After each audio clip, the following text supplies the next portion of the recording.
Great Riyansh morning.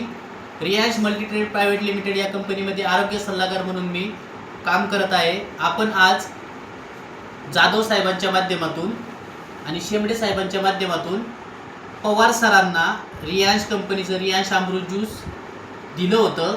आपण आज गेवराईमध्ये रामपुरी या ठिकाणी आलेलो आहे. तर आपण पवार साहेबांच्या माध्यमातूनच जाणून घेऊया की त्यांना अमृत ज्यूस घेण्याआधी काय त्रास होता आणि आता काय फरक पडला. साहेब तुमचं नाव सांगा. बळीराम पवार. बरं. तुम्ही अमृत ज्यूस हे कशाच्या त्रासासाठी घेतलं होतं? मला ॲसिडिटी. बरं. किती दिवसापासून हा त्रास होता तुम्हाला ॲसिडिटीचा? 10-12 वर्ष. बरं. आणि आता अमृत ज्यूस हे किती दिवस झाले तुम्ही घेताय? 3 महिने. बरं. 5-6 बॉटल थांबल्या. 6 बरं. तुम्हाला ॲसिडिटी किती भयानक प्रकारे होती आणि आता काय काय फरक पडलाय जरा सांगसाल? मला ॲसिडिटी व्हायची, घबराट व्हायची. हां. फरक पडला 75%.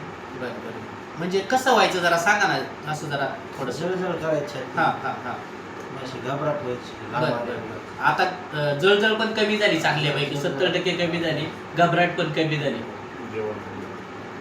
आहार वाढला, झोप वगैरे व्यवस्थित लागते. थँक्यू. हर हर रियांश, जय जय रियांश.